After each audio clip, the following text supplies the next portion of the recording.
오늘 주신 말씀은 다니엘서 9장 1절에서 4절 말씀입니다.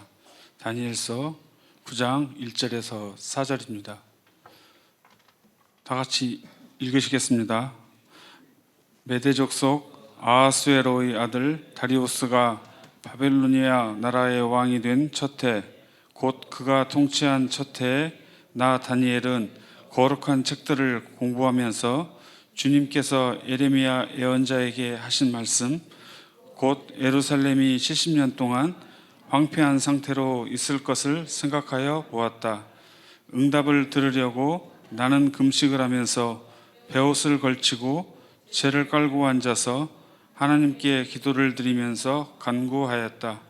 나는 주 나의 하나님께 기도하면서 백성의 죄를 고백하고 아뢰었다. 위대하시고 두려우신 주 하나님을 사랑하며 하나님의 계명을 지키는 사람들에게 언약과 인자를 베푸시는 하나님. 아멘. 오늘 말씀 같이 한번 나눌 터인데요. 우리 같이 한번 1절 같이 한번 읽도록 하겠습니다. 다니엘서 9장 1절입니다. 우리 같이 한 목소리 읽겠습니다. 메대 족속 아하수의 아들 다리우스가 바벨로니아 나라의 왕이 된 첫 해. 여러분, 바벨로니아 나라의 왕이 된 첫 해 여기다 밑줄 그어주시고요. 그 위에 다리우스에다 밑줄 그어주시면 좋겠습니다. 이제 다리우스가 바벨로니아 나라의 왕, 그래서 페르시아 왕이 된 첫 해는 BC 539년입니다. BC 539년은 굉장히 중요한 때예요. 중요한 때이고 어떻게 보면 하나님의 카이로스 시간이라 할 수 있습니다. 우리가 시간을 이야기할 때 카이로스, 크로노스 이렇게 시간을 이야기하는데 일반적인 시간을 그냥 크로노스라고 하게 되어지고 하나님의 작정된 시간, 하나님의 역사하는 시간, 하나님의 특별한 정한 시간을 우리는 카이로스라고 하게 되어지는데 BC 539년은 하나님의 카이로스 굉장히 중요한 때입니다. 다니엘서만 해도 BC 539년에 관한 이야기가 5장에 걸쳐서 있게 되어져요. 먼저는 다니엘서 5장에 보게 되어지면 벨사살 왕이 잔치하는 가운데 메대와 바사의 연합군에 의하여서 BC 539년 10월 10일 밤에 결국 바벨로니아가 멸망하게 되어지는, 그래서 다니엘서 5장의 내용도 BC 539년이 되어지고요. 그리고 다니엘서 6장도 그렇습니다. 한번 6장 같이 볼까요? 같이 시작. 메대 족속 아하수에로의 아들 다리우스가 바벨로니아 나라의 왕이 된 첫 해. 다니엘서 6장도 바로 BC 539년 바로 다리우스 왕이 1년 첫째 되어졌던 때입니다. 제가 가능하다면 앞으로는 성경에 있는 그런 왕이랄지 지명을 하지 않고 우리 세번역은 잘 돼 있어요. 그래서 이제 뭐 다리오랄지 애굽이랄지 이렇게 하면 우리는 알지만 이제 역사책에는 대부분 다리우스랄지 이집트랄지 바빌로니아로 나오기 때문에 역사책 중심으로, 왜냐하면 안 믿는 분들도 오셔서 그 역사책에 있었던 그 이집트, 그 다리우스, 그 바빌로니아, 그래서 가능하다면 그동안 우리 개역개정에 있었던 명칭보다는 세번역에 있는 명칭을 중심으로 제가 말씀을 드리도록 하겠습니다. 다니엘서 6장도 그래서 BC 539년에 있었던 일이고요. 오늘 다니엘서 9장도 BC 539년에 바로 다리우스 1년에 있었던 이야기가 되어집니다. 오늘 이제 다니엘서 9장은 다음에 우리가 볼 터인데 아주 중요한 계시가 하나 나와요. 그것이 바로 71회입니다. 이 71회가 예수님의 오심과 종말에 대한 굉장히 중요한 그런 계시가 되어지는데 이 계시가 다니엘서 9장에서 열리게 되어져요.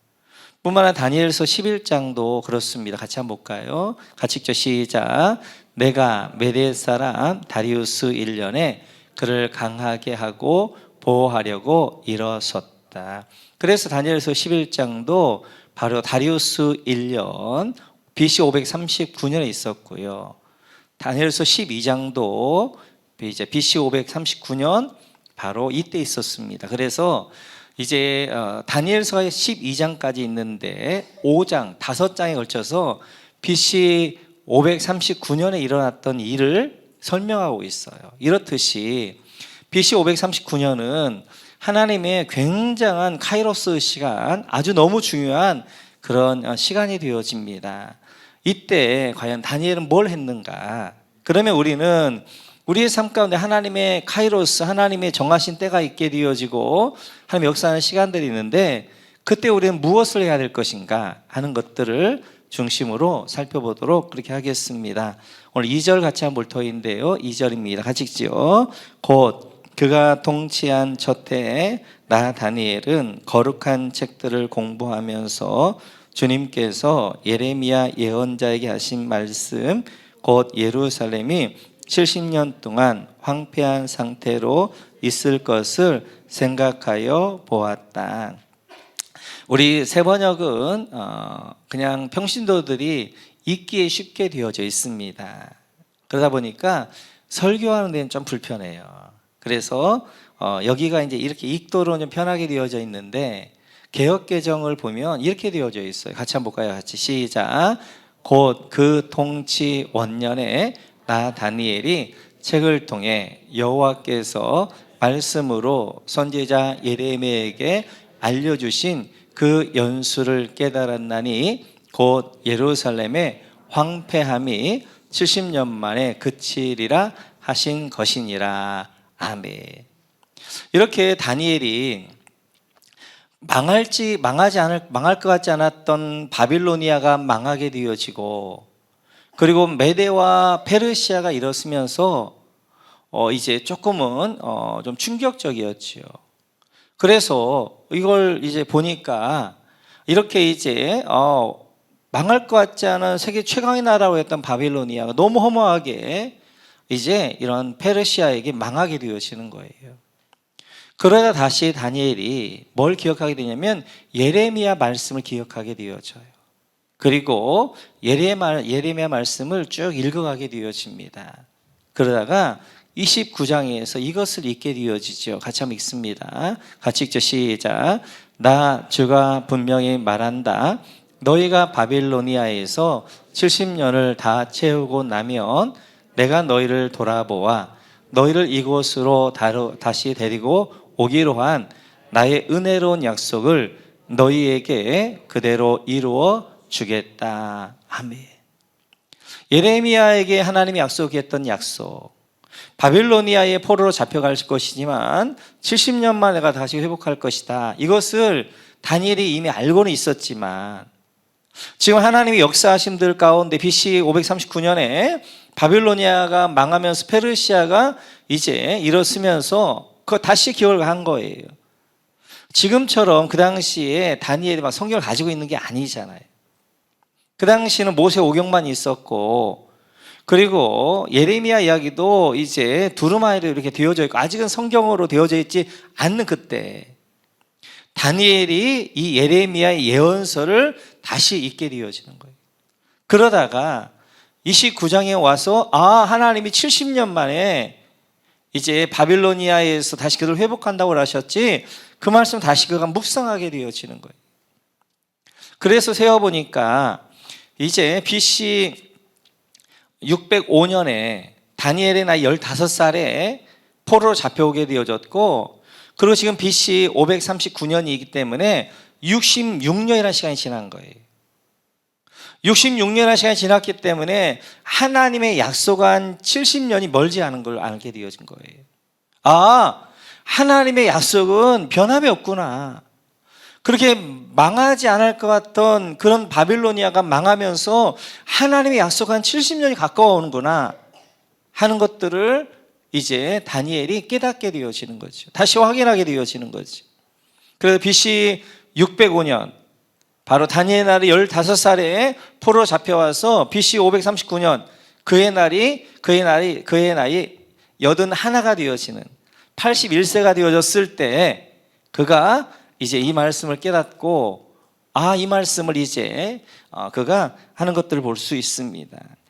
그러면서 그가 이제 3절을 보게 되어지면 이렇게 하나님 말씀을 읽고 그가 이렇게 하게 되어져요. 우리 한번 같이 읽습니다. 3절 시작.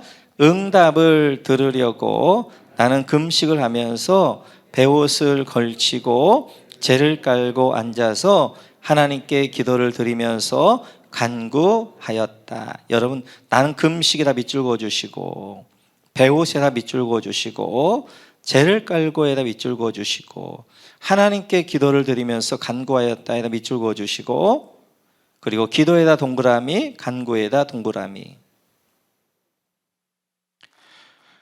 오늘 하나님의 예언의 말씀을 본 거 확인한 거예요. 하나님이 70만 년 만에 그들을 회복시킨다 하는 그 예언의 말씀을 확인하고 다니엘이 뭘 하게 되어졌냐면 그가 금식하면서 기도하기로 결심합니다. 그래서 다니엘이 기도하는 것들을 보게 되어져요. 그래서 이제 그가 금식하면서 베옷을 입고 재를 깔고 금식하며 하나님께 기도하며 간구하며 하나님 앞에 나아가고 있는 다니엘을 볼 수 있습니다. 우리가 보통 이렇게 생각할 수 있습니다. 하나님이 약속한 거라면 하나님이 성취하지 않을까? 하나님이 약속한 것을 성취한다.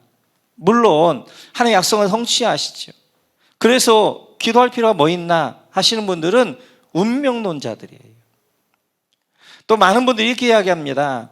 아니, 하나님이 창세전에 선택하고 예정하셨다면서 그러면 우리가 굳이 전도할 필요가 뭐 있나? 하나님이 예정한 사람들이기 때문에 하나님의 때 그들이 하나님 앞에 나올 터인데 우리가 굳이 힘들게 섬기면서 전도할 필요가 뭐가 있나? 또 내 삶은 하나님의 계획 가운데 있기 때문에 하나님이 이끌어 가실 것인데 내가 굳이 노력하면서 내가 기도하면서 할 필요가 뭐가 있나? 라고 생각하시는 분들 계세요.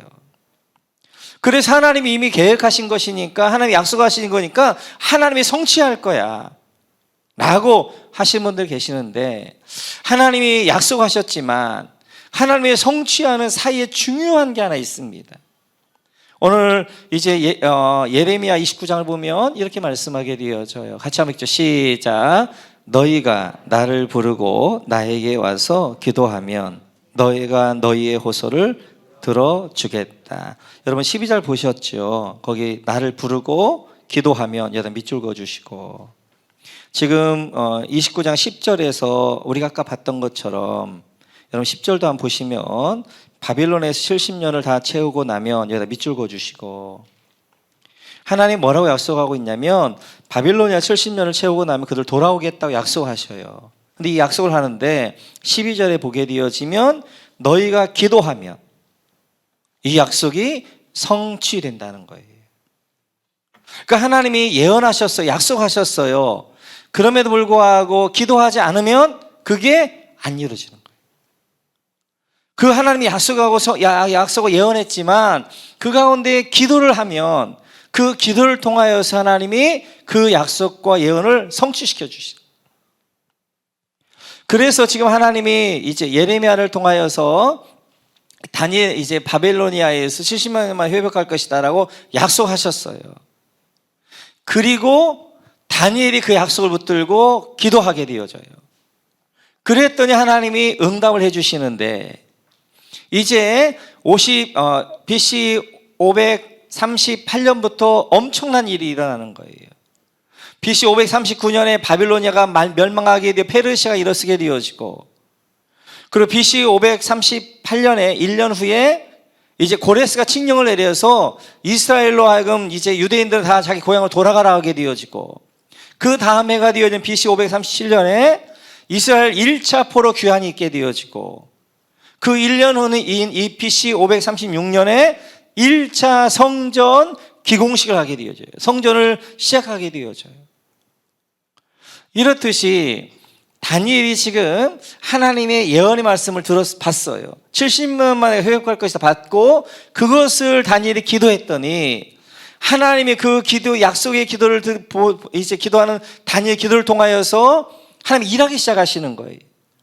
그래서 바빌로니아가 멸망하게 되어지고 그리고 고레스 칙령이 있게 되어지고 그리고 이제 1차 포로 귀환이 있게 되어지고 그리고 성전을 짓게 되어지고 이것이 1년마다 있게 되어지는 것들을 보게 되어져요. 이렇듯이 하나님이 예언하고 약속한 것이지만 그 예언과 약속은 하나님의 백성들이 기도할 때, 그 약속으로 또 기도할 때 그 기도를 통해 하나님은 이루시는 것들을 보게 되어져요. 에스겔서에서도 이렇게 말씀하십니다. 에스겔서 같이 한번 볼까요? 시작. 주 여호와께서 이같이 말씀하셨느니라. 그래도 이스라엘 족속이 이같이 자기들에게 이루어 주기를 내가 구하여야 할지라. 내가 그들의 수요를 양떼같이 많아지게 하되. 아멘. 에스겔 36장은 새 언약에 대한 약속이에요. 하나님이 새 언약을 세우겠지만 그 새 언약을 세우는 데 있어서 뭐가 필요하냐? 이스라엘이 구하여야 된다는 거예요. 이스라엘이 기도해야 된다는 거예요. 그가 기도할 때 하나님이 그 기도를 통해 새 언약을 이루시게 되어지고 새 약속을 이루신다라고 말씀하게 되어져요. 그래서 지금 이제 다니엘은 BC 539년에 하나님이 일하시는 것들을 보면서 그 예레미야서를 다시 보게 되어지고 70년이 가까웠구나. 이제 하나님의 회복의 때가 되어졌구나. 그리고 다니엘이 어버하기로 결심하게 되어져요. 기도하기로 결심합니다. 그 기도가 다니엘서 6장의 기도가 되어지는 거예요. 그 배경 가운데 보게 되어지면 다니엘서 6장에서 왜 다니엘이 그렇게 기도하게 되어졌는가 하는 것들을 보게 되어져요. 그래서 다니엘서 6장을 보게 되어지면 이렇게 되어져 있습니다. 우리 한번 넘어가서 다니엘서 6장을 한번 보시죠. 7절입니다. 다니엘서 6장 7절 같이 읽죠. 시작. 이 나라 정승들과 대신들과 지방 장관들과 고문관들과 총독들이 모두 의논한 바가 있습니다. 임금님이 법을 한 가지 만드셔서 금령으로 내려주시도록 요청하기로 하였습니다. 그 법은 앞으로 30일 동안에 임금님 말고 다른 신이나 다른 사람에게 무엇을 간구하는 사람은 누구든지 사자굴에 집어넣기로 한다는 것입니다.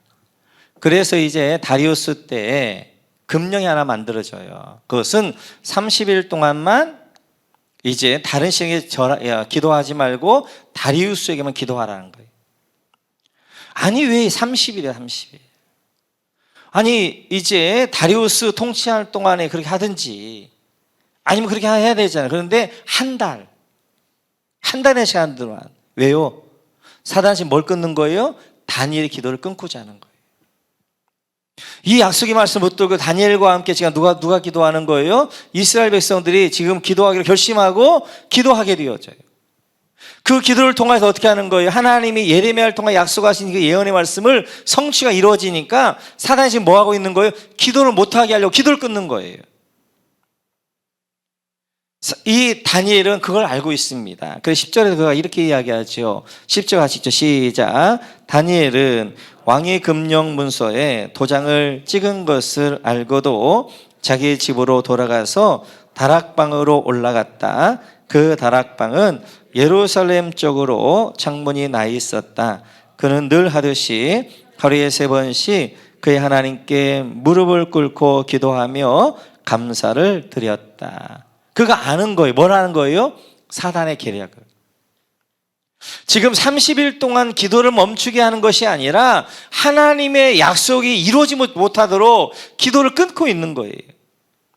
그래서 30일 동안 기도를 멈추게 해서 이제 다니엘의 기도가 멈추게 되어지고 유대인들의 기도가 멈추게 되어지면서 하나님의 약속이 이루어지지 못하도록 하고 있는 것을 다니엘이 알고 있는 거예요.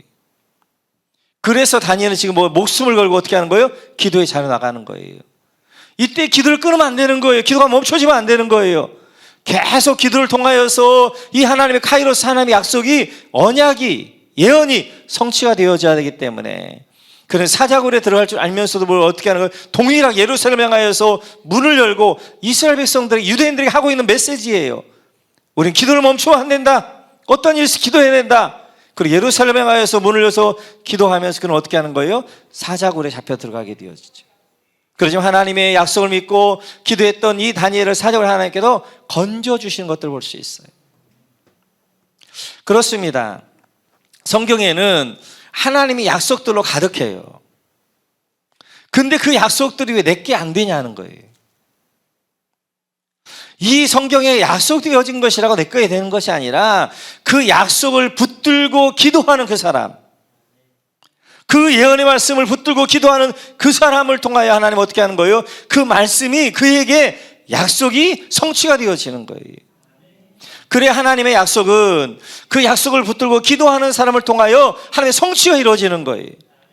내 안에 하나님의 약속들이 성취가 되어지지 않는 이유 중에 하나는 내가 그 약속의 말씀을 믿지 못하고 그 약속의 말씀을 붙들고 기도하지 않기 때문에 그게 성경에 수많은 하나님의 약속들로 되어져 있지만 내 것이 안 되어지고 있는 거예요. 그래서 지금 이제 이 시대 가운데 우리가 하나님의 약속을 붙들고 기도해야 될 줄로 믿습니다. 지금은 그 어느 시대보다도 중요한 하나님의 카이로스 시대입니다. 성경의 모든 예언들이 지금으로 집중되어져 있단 말이에요. 종말의 때로. 다니엘서도 마찬가지고 마태복음도 마찬가지고 요한계시도 마찬가지고 모든 성경 우리 주님 오실 그때로 집중되어지고 있는 지금 카이로스 시대예요. 하나님의 역사가 있는 시대예요. 이 시대 가운데 하나님이 이제 하나님의 약속이 이루어지는 마지막 때란 말이에요. 이때 가장 치열한 영적 전투가 있는 거예요. 그 영적 전투는 다른 게 아니에요. 기도를 멈추게 하는 거예요. 기도를 멈추게. 그래 성도들로 하여금 교회들로 하여금 기도를 멈추게 하는 거예요. 그래서 이 하나님의 카이로스 이 마지막 때 약속들을 지키지 못하도록 그 약속들을 이루지 못하도록 그리고 그들로 하여금 그 약속 가운데 거하지 못하도록 하기 위하여서 우리에게 기도를 멈추게 하고 있어요. 그래서 얼마나 많은 저도 우리 교회를 보면서도 이러면 안 되는데 이때 우리가 정말 기도해야 되는데 바쁘기도 만들기도 합니다. 몸이 아프기도 만들기도 합니다. 피곤하게도 만들기도 합니다. 여러 가지 이유들로 만들기도 합니다. 어찌하든지 기도의 자리를 떠나게 한단 말이에요. 아닙니다. 지금 우리가 다니엘이 이제 6장에서 내가 죽으면 죽으리라 사자굴에 들어가는 그런 심정으로 그런 결단 가운데서도 그 기도를 멈추지 않았던 것처럼 지금 우리에게 필요한 것이 바로 이 기도란 말이에요. 기도.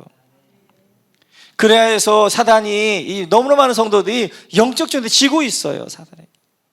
그 다음에 기도의 자리를 떠나게 되어집니다. 교회가 기도하지 않습니다. 그러다 보니까 교회가 점점 힘을 잃어가게 되어지고 결국 사단에게 이제 어떻게 하는 거예요? 사단의 바벨론 가치 가운데 이제 떠내려가게 되어지는 이 마지막 때 남은 자가 돼야 되고 아마겟돈 전쟁을 준비해야 되고 마지막 주님 오심을 예비해야 되는 이 시대 가운데 우리가 지켜야 될 자리는 어디냐? 그 자리가 바로 기도의 자리인 줄 믿습니다.